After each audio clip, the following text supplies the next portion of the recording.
Welcome back to RR educations. గత previous క్లాస్లో రాజమహేంద్రవరి రిరాజ్య స్థాపనటి కాటాయ వేమార్థం అనేది క్లాస్ అయితే కంప్లీట్ చేసుకున్నాం. ఈ క్లాస్లో మనకు పూర్తిగా నెక్స్ట్ పరిపాలన రెండవ కుమారగిరితో మనం కంప్లీట్ చేసుకోవడం జరుగుతుంది.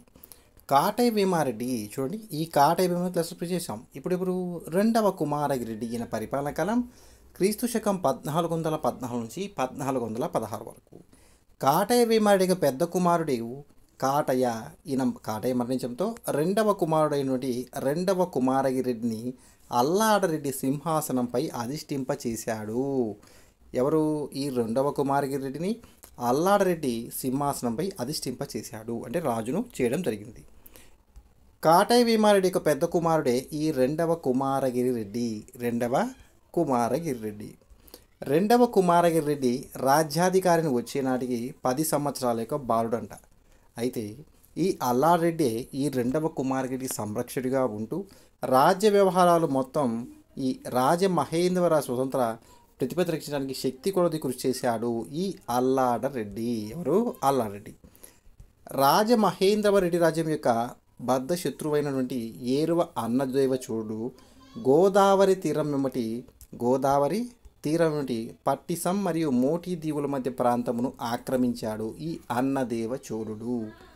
ఈ దండయాత్రలో ఏరువ అన్నదేవచోడికి సహకరించిన వారు పెదకోమటి వేమారెడ్డి మరియు ఫిరోజ్ షా బహుమని. రాజమహేంద్రవర శాసనం ప్రకారం అన్నదేవచోడు కాటయ్య వేముని యొక్క కుటుంబాన్ని బందీగా పట్టుకున్నాడు. కానీ వారు అన్నదేవచోడిని శరణు కోరగా విడిచిపెట్టినట్టు తెలుస్తుంది మనకు ఈ రాజమహేంద్రవర శాసనం ప్రకారం. అయితే క్రీస్తు శకం 1414 నాటి పలివెల అనే శాసనం ప్రకారం అల్లారెడ్డి ద్రోహి కులాన్ని అన్నదేవచోడుకుని తుడముట్టించి కాటయ్య వేముని వంశాన్ని పునరుద్ధరించినట్లు తెలుస్తుంది ఈ అల్లాడరెడ్డి. క్రీస్తు శకం 1415 కాలంలో అల్లాడరెడ్డి నరహరనుడు ఈ అల్లారెడ్డి మరియు ఈ యొక్క కూటమితో వీరి సహకారంతో ఈ అల్లాడరెడ్డి మరియు ఈ నరహరి యొక్క కూటమితో అన్నదేవచోడు ఒక యుద్ధంలో మరణించాడు క్రీస్తు శకం 1415 సంవత్సరంలో. అల్లాడరెడ్డి సేన అనేటువంటి నరహరునుడు తన నాటి పాలకొల్లు శాసనంలో అల్లాడి అధికారిని పునఃప్రతిష్ఠించినట్లు తెలుస్తుంది. ఏం చెప్తున్నాడు? ఈ అల్లాడి యొక్క సేనాని ఈ నరహరుడు తన నాటి పాలకొల్లు శాస్త్రంలో అల్లాడి యొక్క అధికారాన్ని పునఃప్రతిష్ఠించినట్లు ఎవరు ప్రతిష్ఠించారు? నరహరుడు. దానికి పాలకొల్లు శాస్త్రంలో మనకు సమాచారం తెలుస్తుంది. క్రీస్తు శకం 1416 సంవత్సరంలో రెండవ కుమారగిరెడ్డి అకాల మృత్యు పాలయ్యాడు. దీనితో అల్లారెడ్డికి తీవ్ర సమస్యలు అనేవి ఎదురయ్యాయి.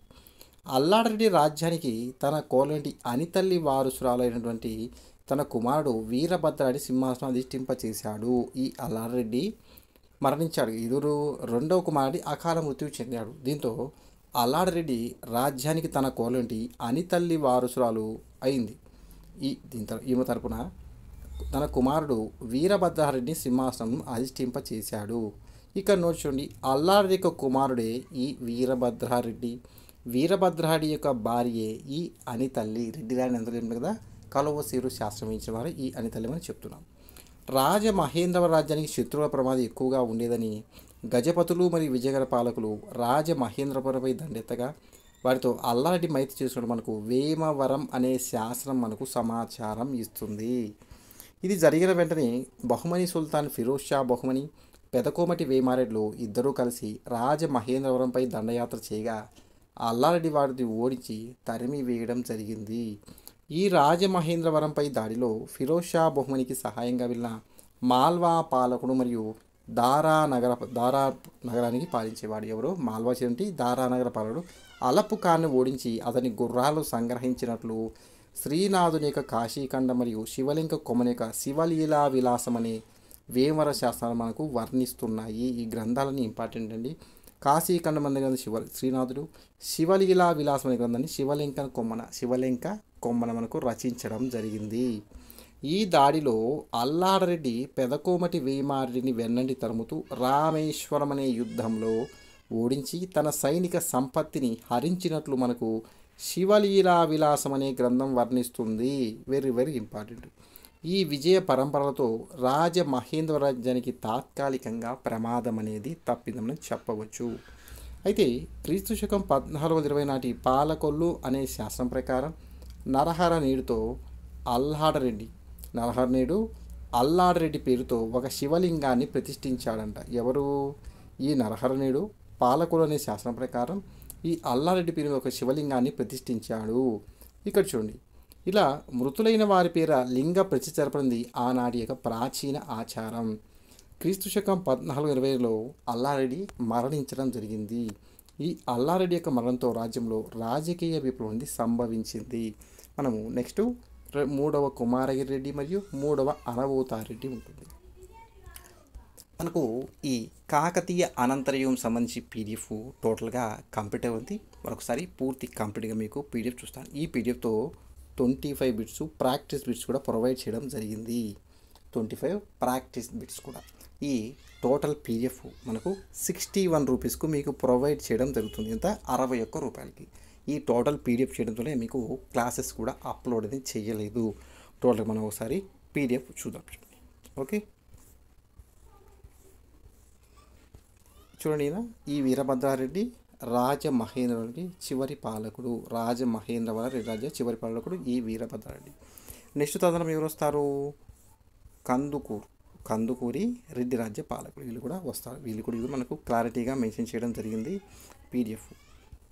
శ్రీరెడ్డి, 2వ కోమటిరెడ్డి, ఇవన్నీ కూడా పాలకులు కందుకూరు రాజధాని చేసుకొని పరిపాలించడం జరిగింది. యొక్క రెడ్డి రాజ్య యొక్క విషయాలు క్లారిటీగా పూర్తిగా చూడండి. బిఎస్ఎల్ హనుమంతరావు, తర్వాత so books P Raghunath sir మనం అందించే provide BSL Hanumantha Rao, Telugu academy, Andhra university books కొన్ని రెఫరెన్స్ బుక్స్తో మీకు BSL Hanumantha Rao line to line మీకు స్టూడెంట్స్కు అర్థమంత విధంగా పూర్తిగా కంప్లీట్ చేయడం జరిగింది. ఏ సార్ ఇంత కంటెంట్ దగ్గర 120 పేజెస్ అంటే బై 2 చేసుకున్న 60 పేజెస్ దాకా వస్తుంది, లేకపోయినా 50+ పేజెస్ వస్తుంది. ఈ పీడిఎఫ్ మొత్తం కూడా మీకు ఎంత 50 పేజీల పైన ఉంటుంది. ఓకే, మళ్ళీ చెప్తాను. బిఎస్ఎల్ హనుమంతరావు బుక్ను లైన్ టు లైన్ మీకు ప్రొవైడ్ చేయడం జరిగింది. అందరికీ అర్థం అంటే ఎగ్జామ్ పాయింట్ వరకు మనం క్లారిటీగా నేర్చుకోవాలి. సార్ మా దగ్గర ఏదో ఒక బుక్ ఉంది, ఆ బుక్ లేని సమస్య మీ దగ్గర ఎక్కడ ఉంది? అవన్నీ కాదు. మనకి ఎగ్జామ్ పాయింట్లో మనకు ఎగ్జామ్లో వచ్చే క్వశ్చన్స్కి ఆన్సర్ చేస్తున్నామా లేదా అది కావాలి. అర్థమవుతుంది అనుకుంటాను. అందరి ఉద్దేశం చెప్తున్నాను. ఇక్కడ మనకి ఎగ్జామ్ పాయింట్ ఆఫ్ వ్యూలో క్వశ్చన్కి ఆన్సర్ చేసే విధంగా మనం నేర్చుకోవాలి. సార్ మేము చదివే బుక్లో 10 పేజీలే ఉంది, మీకు 50 పేజీల బుక్ ఉంది, ఎక్కడ దొరికింది?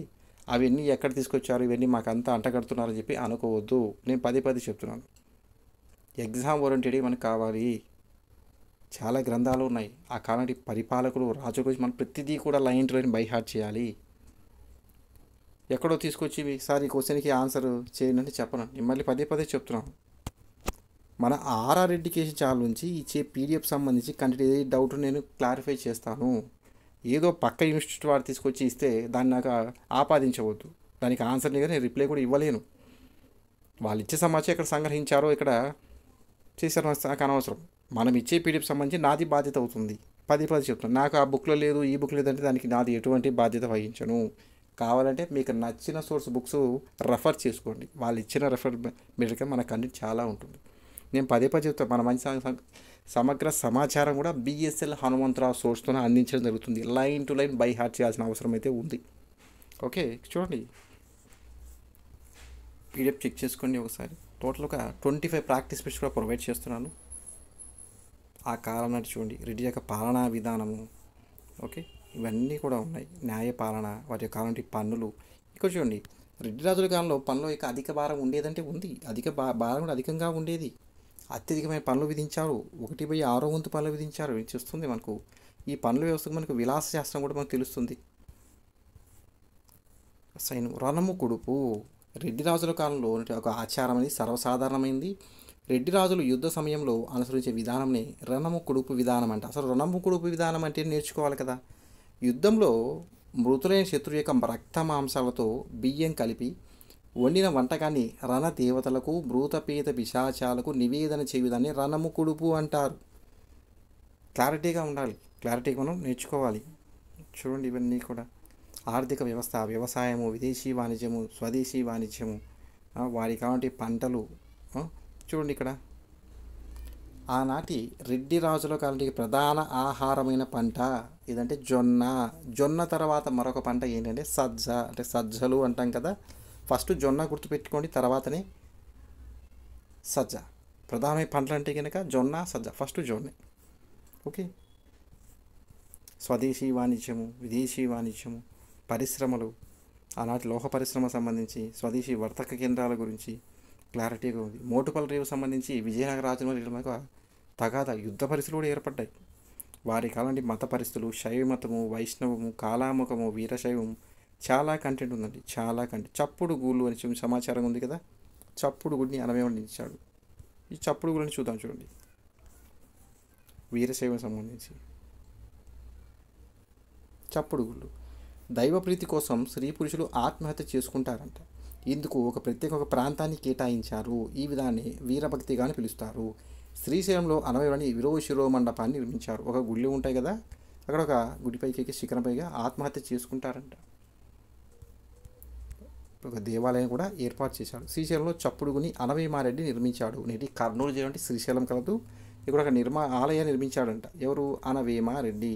వీరగల్లు అనే సంప్రదాయం చూడండి. దైవం పేర ఆత్మార్పణ చేసిన గౌరవార్థం వారి ప్రతిమలు, విగ్రహాల శిలను నిలుపుతాదిని వీరగల్లు సంప్రదాయం అని అంటారు. భృగుపాతం. రెడ్డి రాజుల కాలంలో శ్రీశైలం కొండ శిఖరం ఉంది. ఆ శిఖరం మీకు దూకి మరణించిన భృగుపాతం అంటారు. ఈ యొక్క విశ్వాసం మోక్షం లభిస్తుందంట. భృగుపాతంని కర్మహరి అడుకోవచ్చు. భృగుపాతంకి మరొక పేరేంటి? కనుమూరి అంటారు, లేదా కర్మహరి అంటారు. భృగుపాతంని కర్మహరి, కనుమూరి అంటారు. ఇది ఒక అడుకోవచ్చు. భృగుపాతానికి ప్రధాన కేంద్రం ఏంటి? శ్రీశైలం. చూడండి, శ్రీశైలంలో భృగుపాతం జరిపేవారిని పాల్కూరి సోమనాథుడిక పండితారాధ్య చరిత్ర తెలియజేస్తుంది. లేదా పండితారాధ్య చరిత్ర రచించిన వారు ఎవరు? శ్రీ పాల్కూరి సోమనాథుడు. ఇవన్నీ చాలా ఉన్నాయి. దానికి గల కారణం ఏంటంటే ప్రజల జీవితం వ్యక్తి పుట్టినట్టు తెలుస్తుంది. Line to line BSL Hanumantha Rao కొన్ని చోట్ల మీకు లైన్ ప్రొవైడ్ చేశాను. ఓకే, 10 చెప్తున్నాను చూడండి. వైష్ణవ మతము సంబంధించి ఇవన్నీ కూడా మీ పీడిఎఫ్ కూడా చెక్ చేయండి. తెంగల వైష్ణవుల శాఖలు, తెంగల శాఖ, వడగల శాఖ అని, దేవాలయాలు, గ్రామ దేవతలు, విద్యా సారస్వత్వం, ఇవన్నీ కూడా మీకు ప్రొవైడ్ చేశాను. వారి యొక్క నృత్యం చూడండి. వీరి కాలంలో ముఖ్యంగా భరతనాట్యమే. ఈ భరతనాట్యంతో కాక గోండ్లి అనే నృత్యం, జక్కిని అనే నృత్యం, పేరు నృత్యం, బిందు అనే దేశీ రీతులు. వీరి కాలం నాటి విదేశీ నృత్య రీతి అంటే పారశీక మత్తలి very very important. Okay, main అంటే భరతనాట్యమే. తర్వాత చూడండి, ఇవన్నీ కూడా పారశీక మత్తలి. సంగీత పరికరాలు చూడండి. బేరీ, జేగంట, వల్లకి, చక్కి, కాహలము, డక్కి, హడక్కి, ఇవన్నీ కూడా. వీణల్లో కూడా పలు రకాలు ఉన్నాయంట. వారి యొక్క సంస్కృతం, వీరి యొక్క మెయిన్ భాష సంస్కృతం రెడ్డి రాజుల కాలంది.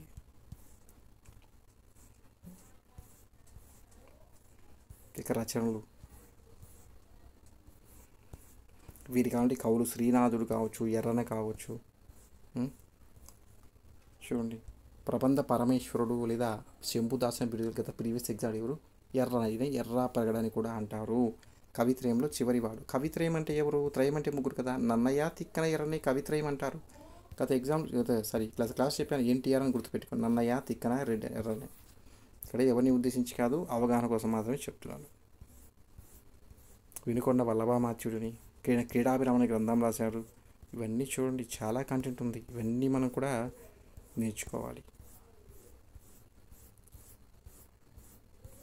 రెడ్డి రాజు కాలం నాటి వినోదం చూడండి. అసలు రెడ్డి రాజు కాలం నాటి సర్వసాధారణమైన వినోదం ఏంటి? జూదం. సర్వసాధారణ అంటే మనకు జూదం ఉంటుంది. సర్వసాధారణ వినోదం అంటే జూదము. ప్రధానమైన అంటే కోడి పంద్యాలు, పోటీల పంద్యాలు, వేట, గుర్రపు స్వారీ. ఇక వీరి కాలంలో ప్రధానమైన ఉత్సవం లేదా ప్రధానోత్సవమైన పండుగ మనకు వసంతోత్సవాలు. గుర్తుపెట్టుకోవాలి. గత ప్రీవియస్ 2018 గ్రూప్ 2 మెయిన్స్లో అడిగారు ఈ వసంతోత్సవం గురించి. కాబట్టి పేపర్ ఒకసారి చెక్ చేసుకోండి. క్వశ్చన్ పేపర్ కొంత అడిషనల్ ఇన్ఫర్మేషన్ కూడా మీకు ఇవ్వడం జరిగింది. ప్రాక్టీస్ బిట్స్ కూడా ఇచ్చాను. ముసుగు నాయకులు మొదటగా వీరికి సామాంతులుగా ఉన్నారు. ఒక 25 క్వశ్చన్ ప్రొవైడ్ చేశాను. ఎన్ని క్వశ్చన్స్? 25 క్వశ్చన్స్ ప్రొవైడ్ చేశాను. ఓకే, ఈ టాపిక్ మొత్తం మీకు కావాలంటే కనుక 61 రూపీస్కి మీకు ప్రొవైడ్ చేయడం జరుగుతుంది. 61 రూపాయికి మీకు ప్రొవైడ్ చేస్తాను. లేదు సార్, మనకు ఇప్పటివరకు 14 టాపిక్స్ అయినాయి. ఈ 14 టాపిక్స్ యాక్చువల్ ప్రైస్ 440 అవుతుంది, 440 రూపాయలు. ఇది 410 రూపాయలకి మీకు ప్రొవైడ్ చేయడం జరుగుతుంది. ఈ పీడిఎఫ్ కావాలి లేదా డౌట్స్ ఏదైనా మనకు 6300498822లో వాట్సాప్ నెంబర్లో కాంటాక్ట్ అవ్వచ్చు. ఇది 63 6000498822 6000498822 వాటిలో కాంటాక్ట్ అవ్వచ్చు. ఓకే, ఇవన్నీ చూడండి. ఒక 25 క్వశ్చన్స్ వరకు ప్రొవైడ్ చేశాను, బట్ ఆన్సర్తో కూడా మీకు ప్రొవైడ్ కూడా చేయడం జరిగింది. ఓకే, టోటల్ పీడిఎఫ్ అండి. టోటల్ పీడిఎఫ్ మొత్తం కావాలి అంటే కనుక చెప్పాను కదా, నేను పదే చెప్తాను, అత్యంత సమగ్ర సమాచారంతో కూడిన పీడిఎఫ్. ఓకే అండి. నెక్స్ట్ క్లాస్గా మనకు తెలుగు చోళులు లేదా చోడులు అనే టాపిక్ మనం స్టార్ట్ చేద్దాం, లేదా విజయనగర సామ్రాజ్యం స్టార్ట్ చేద్దాం. ఒక పోల్ పెడతాను, పోల్లో కండక్ట్ అవ్వండి, పోల్ కండక్ట్ చేస్తాను. దాంట్లో మీ యొక్క వాల్యుబుల్ని యూజ్ చేసుకోండి. పోలు తెలుగు చోడులు కావాలా లేదా విజయనగర సామ్రాజ్యం కావాలి అని. ఓకే అండి, నెక్స్ట్ క్లాస్లో మళ్ళీ చూద్దాం. అందుకే ఈ పీడిఎఫ్ ప్రిపేర్ చేస్తున్నందుకే క్లాస్ అయితే మీకు ప్రొవైడ్ అనౌన్స్ కూడా చేయలేదు లేదా అప్లోడ్ చేయలేదు. ఓకే, ఈ వీడియో మీకు నచ్చితే లైక్ అండ్ షేర్ చేయండి. మన ఛానల్ తప్పకుండా సబ్స్క్రైబ్ చేసుకోండి. Thank you for watching. Keep smiling. Have a nice day.